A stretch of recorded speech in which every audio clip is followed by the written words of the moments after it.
Hello, I am Venu Keller from ReDefine Parenting, and I want to welcome you to the Spanglish World Network and her network on Zingo TV channels 250 and 251.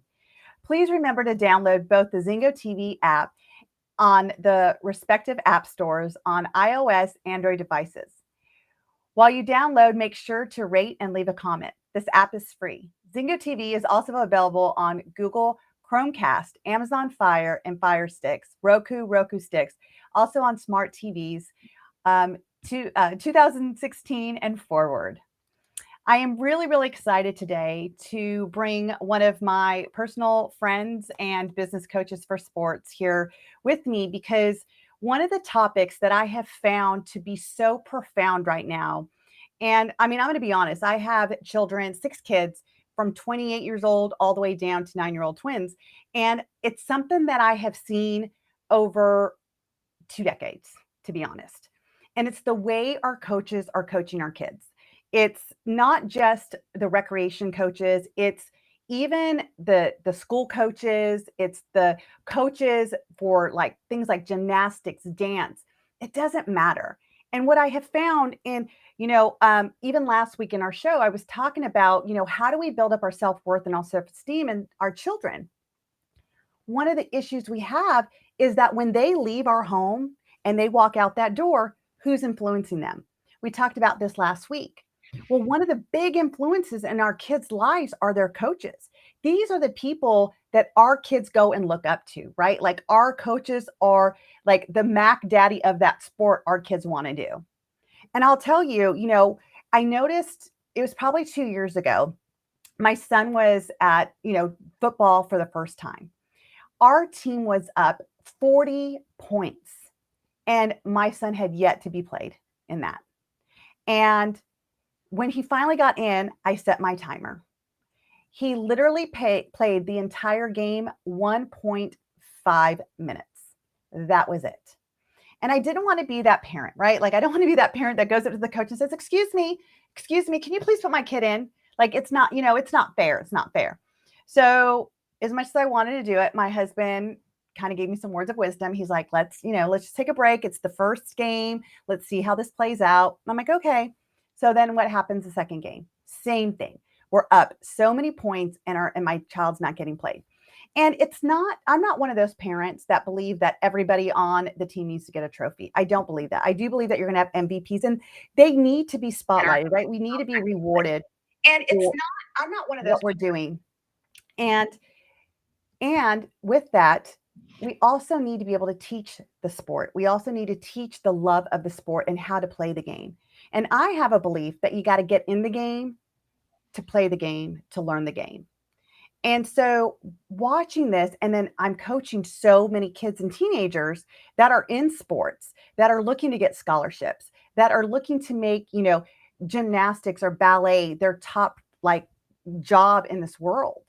And they're constantly getting torn down. So, I've been mentoring Jessy for a while in the Neuroencoding Institute. And when I found out what she did, I was like, oh my gosh, like I have got to talk to her because this is like her thing.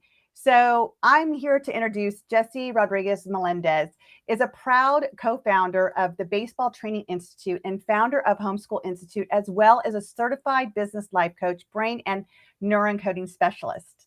Her and her husband have raised 3 beautiful children and have 7 grandchildren. Girl, you got 6 more than I do. I got my fingers crossed to have more in the future. She's the founder of the Baseball Homeschool Institute, a program she developed to help players and their families in the pursuit of higher education through sports. Jessy, welcome to the show, ReDefine Parenting. Thank you so much for being here. Thank you so much for having me, Vino. So you just kind of heard my story a little bit about this is just one aspect of this, and we're going to go deeper into this, but about coaches not wanting to play all their players. Tell me your insight on that and how you've seen it develop and, as coaching these sport coaches, how are you trying to change that, or are you trying to change it? So I'll tell you from both perspectives because I've experienced both perspectives. I've experienced it as a parent. Our son Anthony played semi-professionally and then went on to play professionally. And so we experienced the same thing where we would put him on very expensive travel teams. And sometimes he had very to little, no, to no play. And in college, experienced some of that as well. And then we went on to have our own baseball training facility, and we developed 13 different teams through with our facility, 13 travel teams. And so we would get that kind of thing where parents would come in and they'd say, I'm playing, I want my kid to really get into play. And so my answer to that is always know the situation, is what I would tell my coaches. Know your situation. Obviously, there were only 9 spots, and sometimes we'd have 12, 13, 15 kids on a roster. And I used to tell my coaches, know what's happening in the game, what's happening with your coach, with your players, know their personalities, know their parents. So you really need, as a coach, you sort of need to know the full picture. There were times in games that it called for a certain player to get in, and then there were other times where it was time for that kid to get into play, because I'm that of that mentality too. How is the kid going to ever learn if they're not given the chance?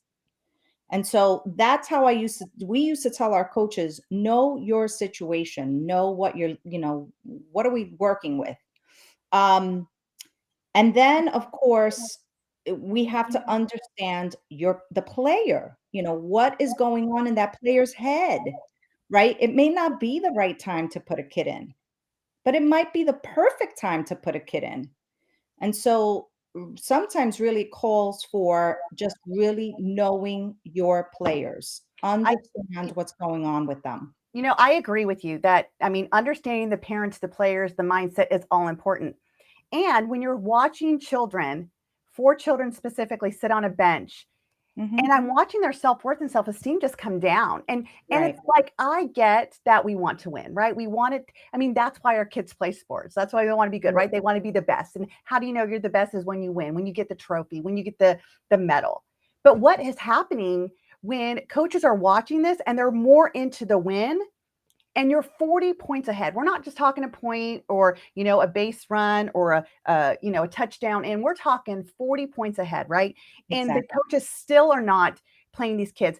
And you want to talk about mindset and psychology. What do you think the kids are going through at 7 years old, 8 years old, 10 years old? You know what I'm saying? So, Right. I mean, if we cannot, and I see the difference now, Jesse, because now my son plays soccer and the team we have him on now, he plays the whole time. And you know what the coach says? They're not about the win. They Right. feel at this age, it's about teaching them the skill and teaching them teamwork. Absolutely. I've watched my son's esteem go so much higher. He knows his worth. So much that sometimes we have to kind of like, okay, come down a little bit, right? Like there's always another level and don't think you're there yet. So kind of, I'm just kind of curious because I hear you in saying that know your players, know is it the right time. But when is it the right time when you're watching your team, your players lose their morale? Because, what is it giving them? Like what stories are they creating in their head? Is that I've been sitting on the bench all through this first half. Now, second half, I'm still on the bench. These kids are like tired. And that's the other thing. The kids playing are tired. They need a sub, right? They need that break and they're not getting it. Like, what is happening to the self worth then?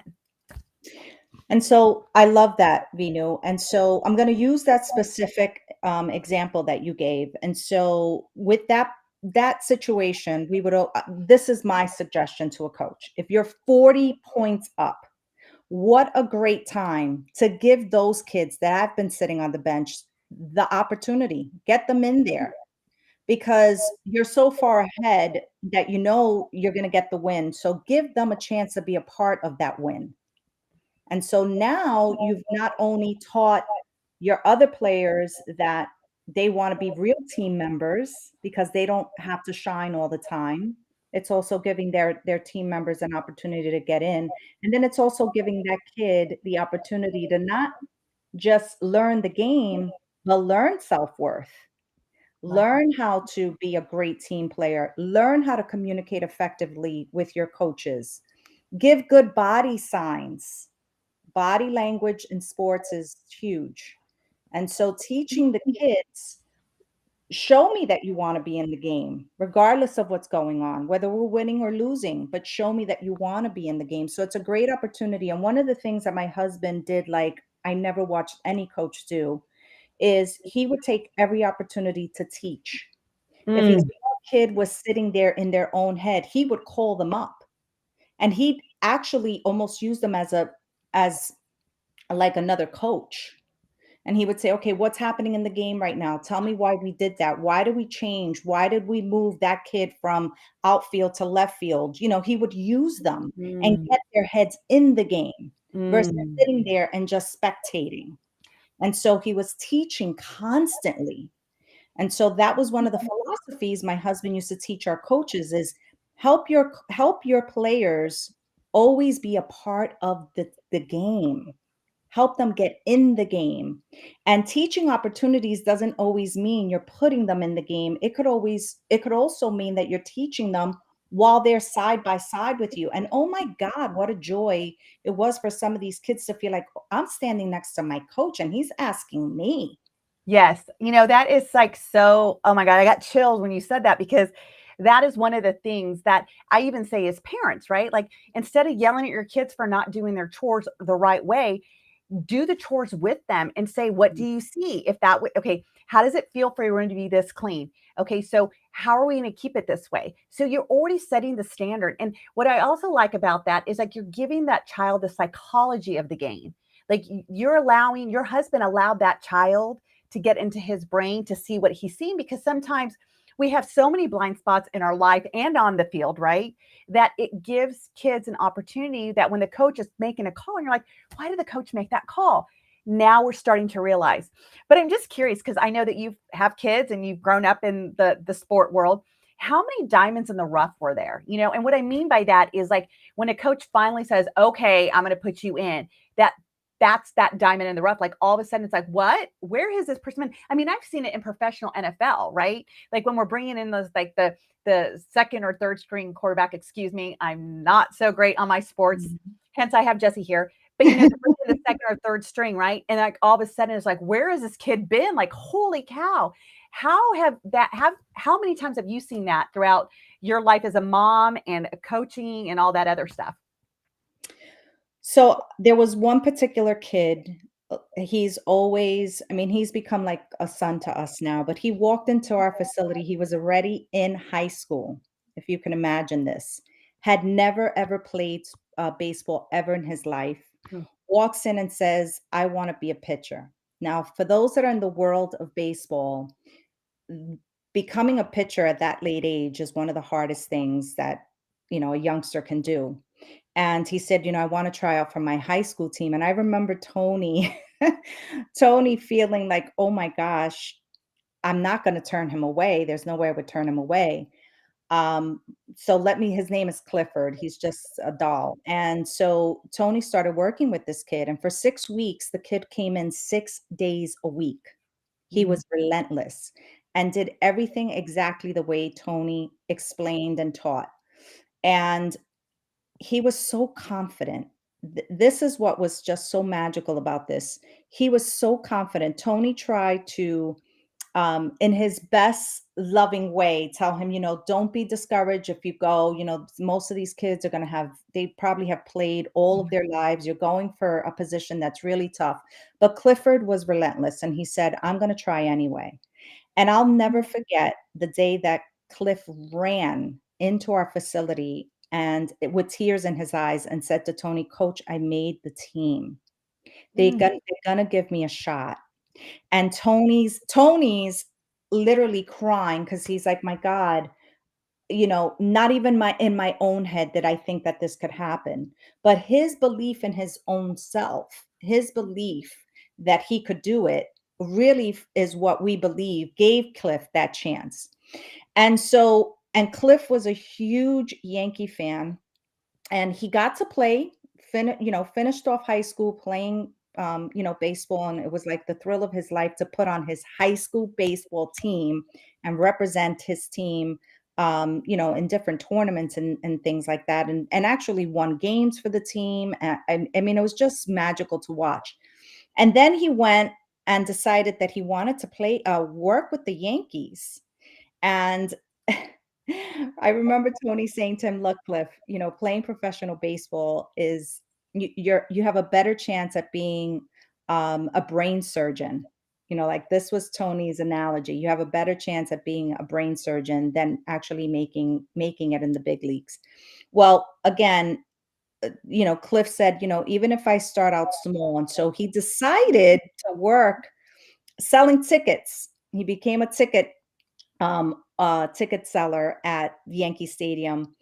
And I am so proud to say that today Clifford sits in an executive office at the Mm. Yankees, Wow. because he had that kind of belief in himself, and he always attributes that first encounter with Tony and the belief that we had in him, but more importantly, the belief he had in himself.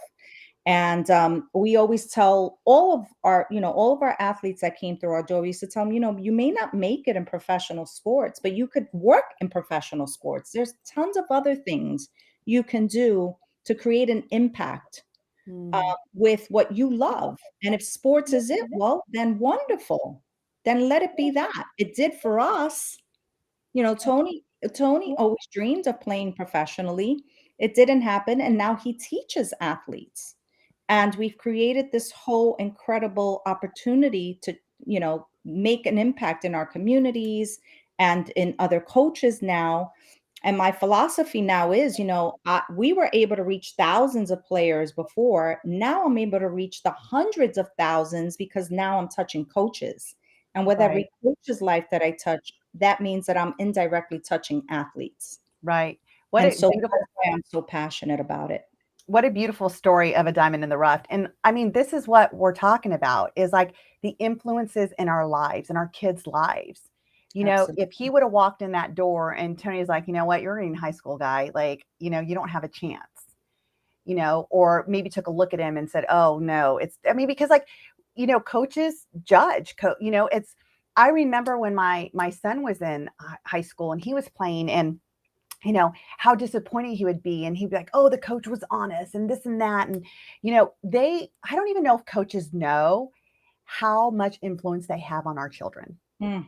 Like, especially when our kids want the scholarships. I was just recently working with a client and, he had gotten this scholarship in lacrosse to a high to do prestige college.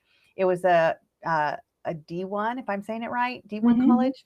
Yep. And I'm getting better. Um, and he went to this like military school and he didn't like the military school. So he was going back to public school. And dad was so upset because in dad's eyes, he's missing the opportunity to Mm. get even more, the best scholarships and to be the professional lacrosse player that he wants to be and everything. But the kid lost the love of lacrosse. And so when I Mhm. was talking to him, I'm like, so where's the gap? Like, how did you go from loving this since you were, a young teenager to extending it in high school, making it a career, being one of the best in your school, to getting into a military academy, to getting a scholarship? And he's like, I don't even want to go to that college. I'm like, well, where would you want to go? And he's like UNC or Duke or Harvard. And I'm like, okay. And I said, so what would have to happen for you to get there? He's like, you would need a coach to believe in you. And I was Mm. like, I'm sorry, what? He's Mm. like, yeah. He's like, they were all great in recruiting me to that school. He's like, but when you get there, he's like, I personally talked to, Mm. I'm going to make it up, maybe it's Maryland or something like that. He's like, I talked to the Maryland coach and he was going to talk to my coach. And I'm like, so what happened? He's like, well, he talked to my coach. I'm like, and he's like, exactly. He's like, because my coach didn't even tell me, like, this is what was said. This is what we said about you. You should be hearing from him. There was nothing. He's like, so how do you go forward when you don't have someone to back you up? And when you're Mhm. at this level, it needs to be your coaches. And that was a huge concern. That was a huge concern of mine because I, first of all, did not know that that's how recruiting works. And, again, it showed me in that moment how much these kids really look up to their coaches Mhm. and how much the coaches are the backbone for them. what's your take on that as well? And like, I guess what's your take on it, but also like, how are you helping other coaches to see this? Because honestly, I think it's a coach's blind spot. Yeah, and so I'm going to share also what's going on with that. And I think that this is where there's a missing link. So a lot of schools, a lot of organizations, there's a lot of pressure that's actually put on the coaches, right? Mm, Because in order for that school to be able to offer scholarships, they have to prove that they have a winning team, right? They have to go out there and they have to perform. And that's what's happening with a lot of these organizations as well. The coaches are feeling the pressure because they're saying, well, you want me to put a winning team out there. And so I have to look for the best of the best, not realizing that you can create the best. Also, if you've got the talent as a coach, you can mm, create the best. And so you have to, as a coach or as an organization, you have to always put the player or the athlete first. Put them first. Help them give you the best that they can be. Instead of making them feel like I constantly have to compete against everyone else because you consider them the best. mm, Even on their own teams, that's happening. And so I've always looked at it like work with what you've got. If they're on your team and you're giving them the opportunity, well then really help them grow as an athlete. Put the work in.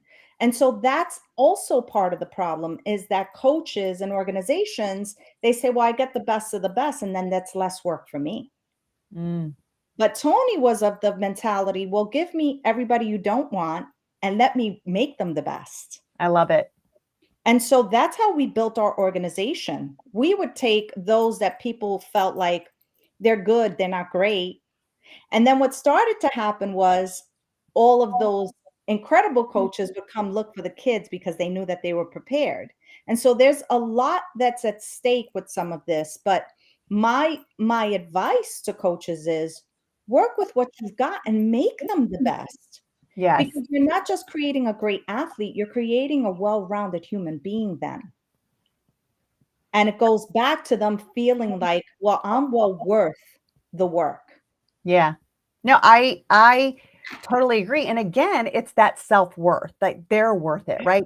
That so you got the worth by, just to kind of backtrack and kind of sum up what we've talked about, like when you see a kid sitting on a bench for so long as a coach, and I'm not here to say all coaches are bad because I'm going to tell you, my kid has some phenomenal coaches. Both my twins have some phenomenal soccer coaches right now. Like they are kind of like a Tony, like they're teaching, right? They're teaching like, I mean, I always see my sons, instead, like, a kid hits it the wrong way. Instead of going, what were you doing? Like, that was so bad. He'd be like, okay, guys, we're just turning it around. Turn it around. We want to scan the field. What are we doing? Like they ask questions. Because when you ask a kid a Mhm. question, they get an opportunity to scan and find the answer, right? And then they get to feel good about like they know the answer, and I love, love, love how the team really starts to come together and help each other.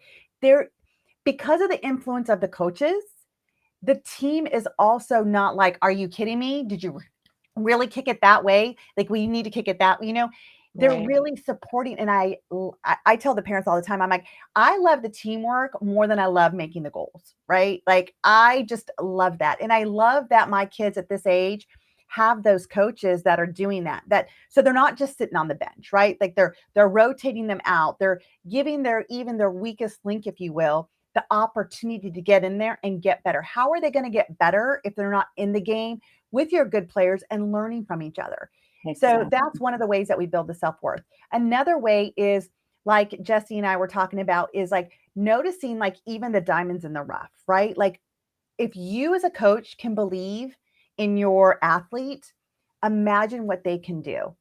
And it's kind of like what Jessy was saying, that her and her husband, or her husband Tony, would take, he's like, give me the worst players and let me redesign them. And it's a hallucination, but my hallucination is that Tony was going to take these players that were not so great and he was going to believe in them. He was going to see the gifts that each of them possessed, and he was probably going to build on them, because that's where we start to allow our kids to know that you may not be the best hitter, but you may be the best catcher, because we all have that gift. Your agility might be the best, right? We have Right. that gift. And if we take that time as a coach, just like parenting, how much worth are we building in our kids? So this kind of takes me to like the big subject. Like, this is where I want to have that healthy discussion. Again, not to say coaches are all doing it wrong, but if we were going to help coaches out there, because you don't know what you don't know. Mm-hmm. And when you know better, you do better. So I specifically have probably 3 or 4 clients right now that are either into professional dance or in gymnastics. They spend hours. I Mm-hmm. mean, part of the issue with like coaching them is that they don't have a time to be a kid, because they're so focused on the sport or the dance or whatever. Yep. And when I ask all of them, like, this is like a general thing across the board, and I'll say, what is the one thing that you, when you look in the mirror, you say, I wish that that didn't exist? Mm. And they will tell me things related to the gymnastics, to the ballet, to the football, or whatever it is. And I'm like, where do you hear that? From my coach. From my coach. Mm. Their inner language has been from their coach, especially when they got their eye on the prize. Like, they're like, gone through middle school now, they're in high school, they're looking at colleges now, or they've graduated and they want to get into the best dance school in the world, Mm-hmm. and it's like, and you see their work. I mean, I do. And I was like, oh my gosh, she's amazing. And yet she doesn't get in. And her dance coach will say, did you see that? Look at that line. Look at those arms. Instead of showing that, okay, your form is great, and seeing Right. what is great about them, and Right. if you want to make it better, do this. And if you want to, be faster, then do this. It's allowing people to see their blind spots without holding it over their head and making them feel miserable about it. And to be honest, Jesse, that's why I brought you on, because I see this, like, my heart goes out to these kids, because I don't even know what to tell them. Mm. If I was the parent, I'd be like, okay, you're not going to talk to my kid that way.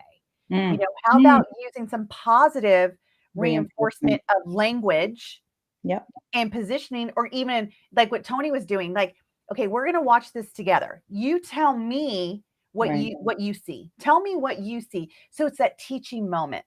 So, I mean, obviously I'm passionate about this because I've seen it with my kids, and I put into it. I'm like, no, you're not going to talk to my kid this way. And but I see it with my clients, and I'm kind of at a loss. Like, how do I support them when it's, they don't want to quit because they Right. love it, Right. but it's literally, I had 2 of them that were suicidal. Mm. Suicidal, Mm.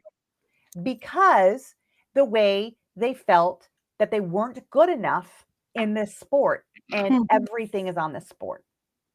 Mm.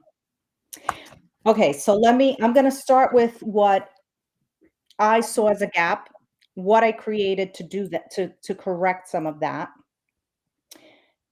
and how I involve coaches to do the same. And so when we were running our facility, the biggest thing that I started to notice was our athletes were just burnt. They were burnt out. There was so much on their plate. Obviously, education is huge, and academics should always come first. They had their responsibilities at home with their parents, if they had chores or whatever. They had the responsibility of being a great athlete, training 4, 5, 6 times a week. They were not eating right. They were not sleeping right.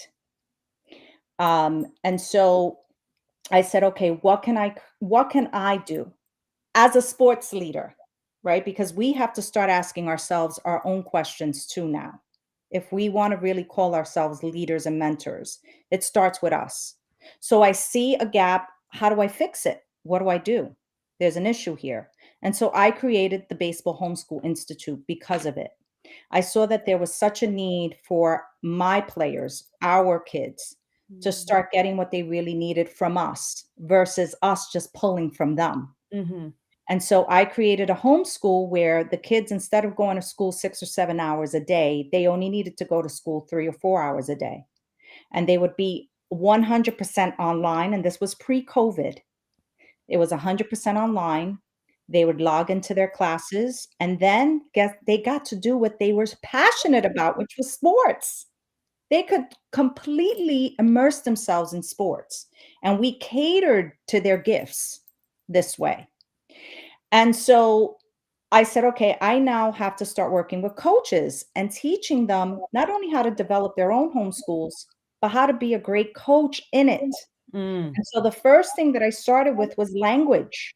I used to tell our coaches, there is absolutely zero. I know that cursing in sports is a culture, not in ours. There is absolutely zero cursing. There's no space for it when we're speaking to athletes. I don't feel like there should be.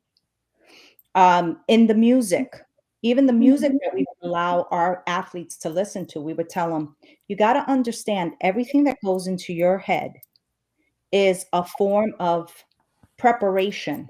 And if Mm. all you're hearing is garbage, then that's how you're prepping.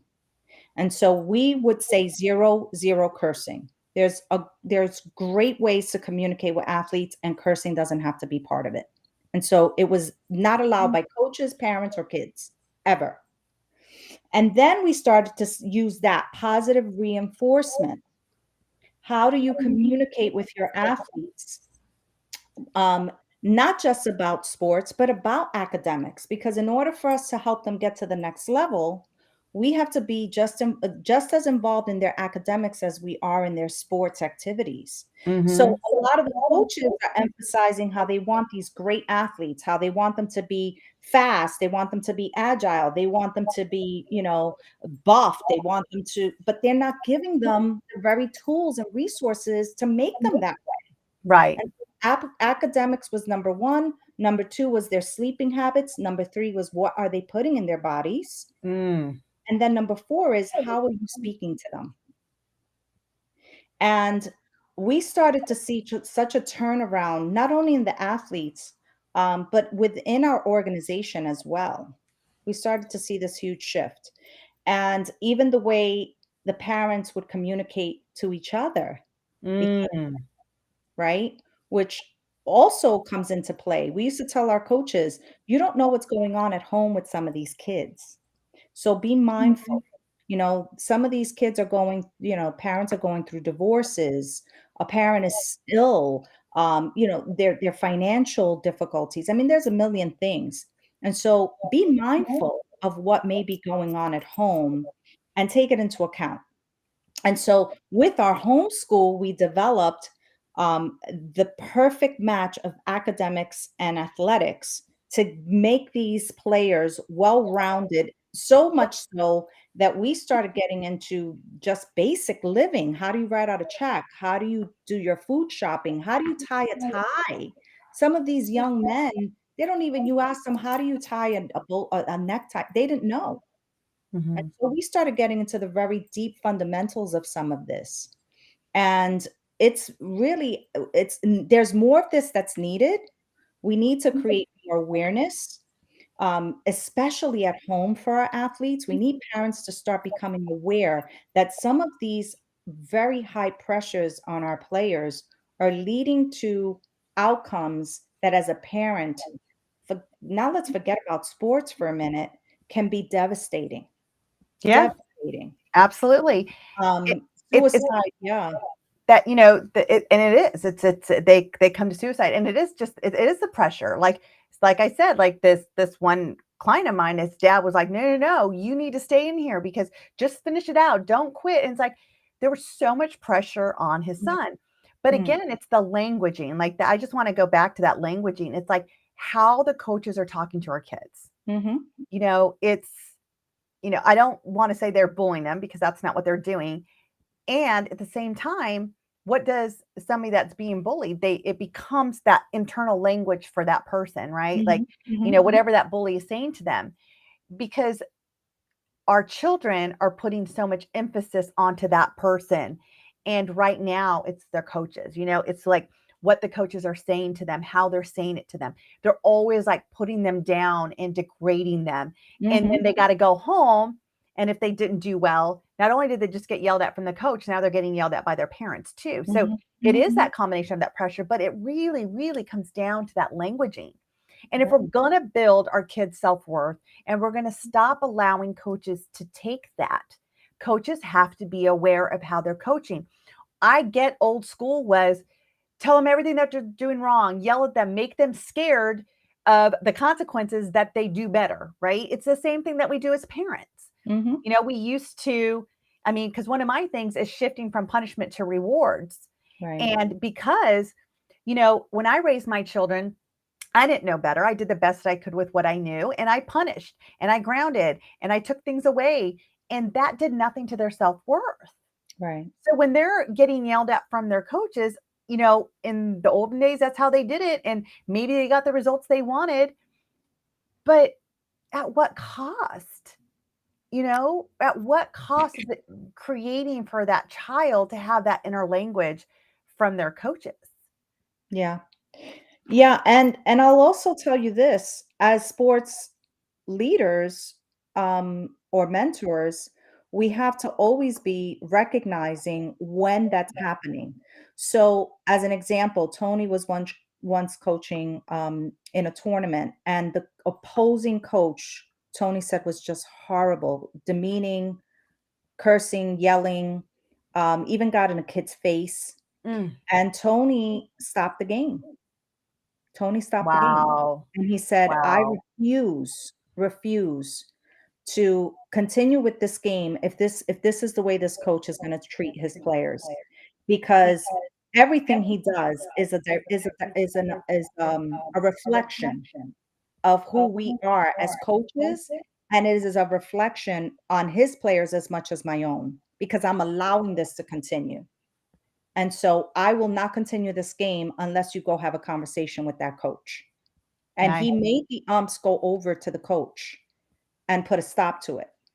And so it's things like that, that if we're truly going to call ourselves, leaders within a sport, then we have to at all times lead, at all times, Yes. and do what's best, or try to do what's best. We're not perfect. No one's perfect, but always try to do what's best. And if you've learned a lesson throughout, an experience, share it with your players, because they're learning as much from what you do and how you do it. And so everything, Tony had this philosophy. Everything is a learning experience, whether it's good or bad. Mm. Mhm. Every I everything we agree. do, it starts before the game. It starts with how you prepare. It starts, how do you take care of your equipment? Everything is an experience, a learning experience to your players. And so as a coach, you have to be mindful of that. How do you look when you show up at the park or the game? How are you presenting yourself? Are you frazzled? Do you look fearful? Do you everything is a learning experience. And so that in itself is they're learning because they're looking up to you as their leader, as their mentor, as their guide in life. Yeah. And oftentimes, it's not just the kids, it's their parents too that you're affecting. And Right. so it's so super important that we are mindful of all of it. Um, and sometimes you have to coach parents more than you have to coach the player. Sometimes I would totally agree with that.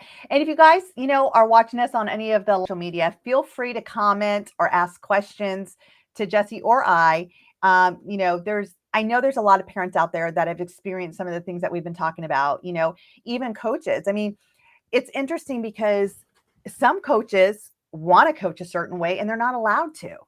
Mhm. Like they're and I don't get it because I think one of the things that you've opened my eyes up to, Jesse, is you're right. I don't know the backside. I don't know what these coaches have to go through. I don't know the training they have to go through and whatnot. I only do know it from a mom's side, or from a kid's coach side, right? And Right. what I mean by that, life coach, not sports coach, and hearing what they are going through. And I hope that there's a lot of coaches coming on to listen to this, to say, as much as I'm owning that I don't know the coach's side, please hear and be open to what these kids are saying, how these kids are feeling. Right.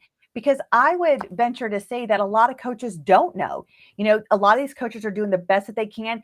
Maybe it's the same thing I was saying last week, is like, put the baggage down of how you were raised and parent through fresh eyes. See your kids through fresh eyes. Be the parent your child needs you to be. It's the same thing with coaching. If your coach that you had in high school didn't make you feel good, didn't help build who you are internally, maybe your skill, but internally you were not feeling so great, put that baggage down and coach through fresh eyes. Mhm. Who did you need to coach you? What did you need to hear from your coach that would have helped you be better? If your kid is saying, I don't want to go to practice, I Mm. don't want to go to that team, there's something to look at. Like, what is going on? And Mhm. sometimes, it's not just the coach. Maybe it's the other kids on the team too. But again, Jesse, you were just hitting on something that was really valuable, is like, how are we showing up? We are the role models. Right. The coaches are the role models. And like I was saying, that the team that, my son's playing on now, his coaches are, I can't even tell you, I can't brag about them more. The way that they coach, like, they see their strengths, they compliment them, and they say, okay, now, and they're always like, okay, and so are you scanning, and asking them those questions so they do more teamwork. Right. And what's happening is, we're seeing it as parents in front of our own eyes, is that these kids are more concerned about their team players. They're communicating better. I've never heard so many, 8, 9, 10 year olds communicate so well in a sport as I'm watching now. But again, it's the influence of the coach. It's what the coaches are preaching to these kids and asking them the right questions, so they know and they're observing what they need to do on that field. And they're becoming amazing athletes, and a lot of these kids start young. My son tells me all the time, when you say, where do you see your future? Like, what is it that you want to do? He's like, I'm going to be a professional soccer player. Mhm. And I love that's what he's wanting. He's been saying that for 2 years now. And so we do what we can, right? We do what we can to support him. When he has a great practice, we talk about it. And when he doesn't have a great practice, our kids are their worst critic. I'm going to tell you that right now. Mm. Right. There's nothing a coach can say that that child already didn't feel. So what if the coaches were there to kind of lift them up and say, you know what? I get it. That probably wasn't your best shot. And what do you need to do next time? What can you do better? Right? It's foreshadowing, like, what else can they be doing, and giving them the opportunity, because again, you don't know what you don't know. Absolutely. And one thing that I will say, all of this happens in levels. So the way you coach, obviously, a 9-year-old is not the way you're going to coach a 14 or 15-year-old. Sure. So there's levels to this. Hmm. And as a coach, you want to be mindful of that. And as a parent, you want to be mindful, because here's what we experienced. We had a lot of parents that would put unnecessary pressure on a 9-year-old to go out there and be the very best player that they can be. And we used to say, let them have fun. Yes. They're at an age that they need to have fun. Don't be, Tony calls them uh, parent agents, right? That they're selling their kid off at 8, 9 years old. And in reality, as a parent, their role is to be supportive, obviously, financially, morally, ethically, to their child, but also to the coach and the organization. Mm. So you don't want to go and, um, you know, you don't want to argue, let's say, a call with a coach in front of your kid because you feel like you could do it better. Right. Because in that case, then you go out there and coach, right? So you just have to know, as a parent, what is also going on at that level, what's happening within that organization, And what perhaps is even going on with your own child? You know, if your child got up sick that day and you never communicated that to that coach, but Mm, because you're so eager for your kid to be put in the game, and then the coach puts the kid in the game and they lose, right. who can you be angry at? Right. And so there's a lot of factors that go into some of this. But definitely knowing what level and how sometimes that plays into the to how a coach makes a decision. Yeah. I, I, Um, de- I definitely and could see that. You know, I'm laughing because so we always get the same email every week from the coach. It's like the do nots. And of course it's no foul language, right? Because we do need to set the presence, the right, atmosphere for our kids. So no foul language. But it's like, don't coach from the coach, but from that line. Like you're not the coach. And that's we right. don't know. Like it was like my kid was practicing kicking it back to the goalie and then the goalie kicking it out. I'm like, what are they doing? Like, I've never Mhm. seen this before. What are they doing? What are they doing? And I wanted to say something so bad. And I just had to bite my tongue and like, oh, what did the email say, Vinu? The email says, you're not allowed to coach from the sidelines. And so when we got in the car, I asked him, I'm like, Samuel, why were you guys all kicking it back to your goalie? And he's like, because that's the way our coach taught us that if there's, it's a strategy, mom, is that, our goalie has a great kick. And if we feel we can't get past it, like whatever, you kick it back and then the goalie boots it out. And I was like, oh, I could only imagine if I'm like, what are you doing? And everybody's like looking at Mhm. me going, what? Okay, don't coach from the sideline. And that's a great example why we don't coach from the sideline because we don't know the plays that the coaches are teaching our kids, and it was an opportunity because this is definitely a learning, league that they're on. And the thing is I think at this age, so my son's 9, he's going to be 10. It's this age, and my husband's been telling me this too, because again, I've grown up, my older kids are like, win, win, win. And Mhm. my husband's like, but it's not about the win right now. He's never going to win at the level that we want him to if he doesn't learn at this level how to play the game. Exactly. And it just Exactly. sounds kind of like what you and Tony teach, in your academy and, the coaches that you're training. And so do you guys coaches, sports coaches, correct? And Correct. is it all levels or is it like professional? Is it school coaches? I mean, because I really feel that coaches really need to, again, put down their old baggage. It's not the way that we used to coach. What is going to build self-worth, self-esteem? Because I'm going to tell you what, if you can get those two things in your athlete's going to do a lot better. Well, for starters, I would say coaches need to prepare themselves first.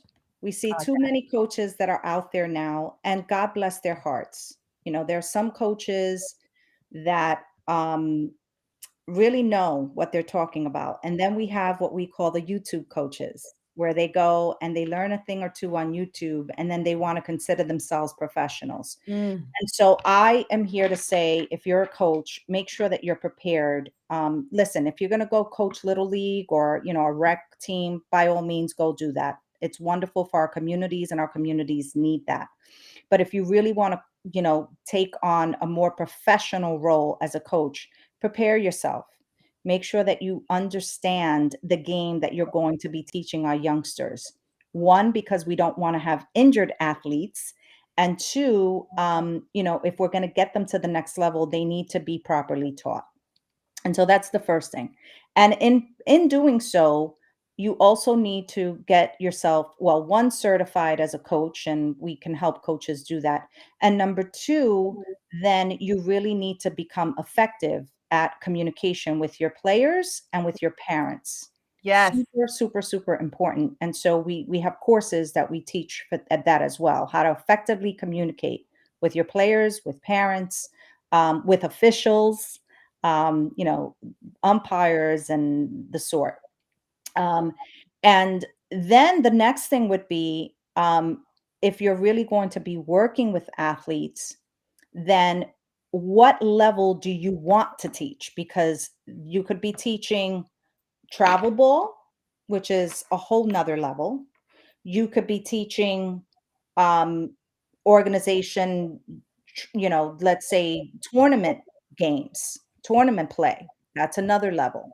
You can be teaching just skills and drills and how to actually play a certain game a certain way. So know which level, if you want to be a college coach, if you want to be a high school coach, or if you just want to work with an organization, or perhaps you even want to build your own, right? So know which level you really want to teach. We had the great honor of teaching a lot of different levels. Tony worked with some professional players.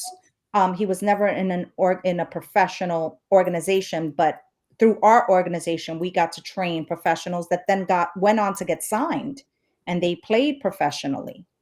And so that's what I mean. Like, know what level you want to teach, know how you want to create an impact. And more importantly, know what kind of coach you really want to be. What kind of Mm, coach, what kind of legacy do you want to leave I love it. for those players so that every player that you impact, you're going to be creating your own legacy through them, and you're going to be leaving um, some kind of impact on their lives, not just a sport, but on their lives. We have so many of our players that now have gone on and they've created lives of their own, and they are now bringing their children to us. Oh, wow. And so it's multi-generational now too. And so it's so incredibly important that you know what type of coach do you want to be. And as a parent, it is your responsibility to make sure that you are choosing the right coaches for your athlete, your child. So we only have a couple more minutes. So I have a question as a parent. Sure. What's the best way to communicate to a coach if you're not if you feel they're bringing your kid down, or not even just your kid, the team down, like they're not coaching in the way that we've been talking about, right? Like, I don't Mhm. want to call it inspirational coaching, but you can't influence if you're judging. And I Right. get that. So I don't want to judge the coach, but like, let's just say there's those coaches out there, right? Like that are just benching these kids or whatever. What's the best way to communicate with that coach to share what you're feeling and to get their mind to be open, not like, oh, it's just another parent. I'm going to keep doing what I'm doing because it works. Just the last, we're almost out of time. So just real quick. I would say do that in a private conversation. Never have your child around. Never have other parents around. A coach will appreciate that. And Nice. then bring your true concerns to the coach. And if they're a good coach, they're going to want to hear you, because a good coach never stops learning. A good coach looks for opportunities to make themselves Mm. better so they can create a bigger impact. I love it. I love it. Jessy, thank you so much for sharing yours and your husband's wisdom Yeah. with, and what you're doing. Because, like I said, we get to influence our kids from the time that they're born. But the day they walk out that door for school, it's the day that our influences are not the only ones that surround them in their life. That's And we need to be that guide. It's like we're the coach in our own kids' lives. that's right. So please continue to be curious and not critical. This is another way that we can, as a community, give our kids a childhood they won't have to heal from. Thank you again for tuning in to Redefine Parenting, joining me and Jessy for this last hour. The show can also be heard on Spanglish Radio Network. Check out www.spanglishworld.ca for all the news and programming. Spanglish World, watch it, hear it, read it, download it, and live it. See you next week. Thank you.